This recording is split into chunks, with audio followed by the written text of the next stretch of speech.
I'm Tara, developmental educator, or autistic educator, sorry, I should say as well.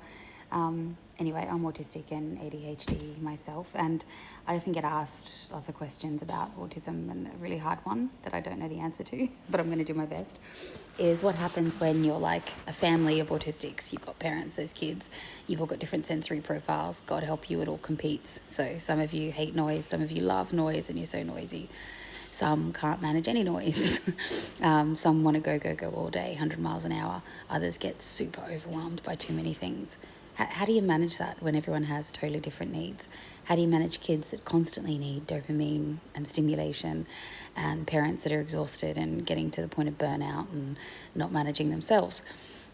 The answer first is you've got to drop equality in a neurodivergent family. We are all too different to have everything the same.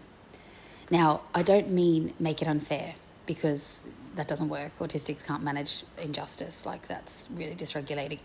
But you've got to start showing everybody how things have to be different for them to be fair. So Jack needs lots of device time, and Jack doesn't regulate without lots and lots of device time. So Jack's going to have a lot more device time than Julie. Julie, doesn't want to be on devices that much. Julie would prefer connection with mum. Jack doesn't want to sit and do games with mum, whereas Julie loves that. Julie wants so much time with mum. So Julie's going to get a lot more time with mum. Julie may not have as many devices as Jack, but Julie doesn't really care. So expose that to Jack and Julie. Show them they're different little human beings. They have different needs, and that's okay. Mum and dad are different. They also have different needs. Exposing children to understand that having the same doesn't mean that they're going to be happy. That's the first step. Second is, try and compartmentalize the sorts of time you need. So for couples, you need time together, just you two. The kids may be there, but that may be a time that you use your babysitting things, like devices or watching a movie for the kids, where they just do something that you know they'll be able to do for a little while. It may not be the best parenting strategy, but God help you, you need some time.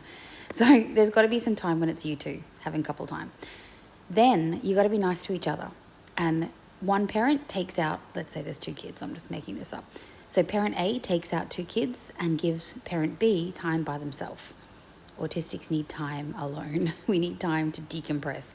We need time to just breathe. And the way to do that is one parent takes out both kids. And sure, it's going to be a busy few hours, or parent B stays at home with two kids and parent A goes out and leaves the house for a bit, even if they sit in their car somewhere. Because, sometimes you just need that.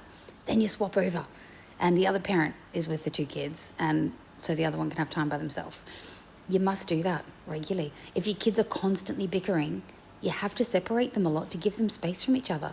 Then the way to help them get along is to then do short, sweet activities where they enjoy each other's company. I call it a reset. So it might be that parent A is with Jack and parent B is with Julie for quite a while. Then you meet together to see a movie together. Let's pretend that's something both kids love.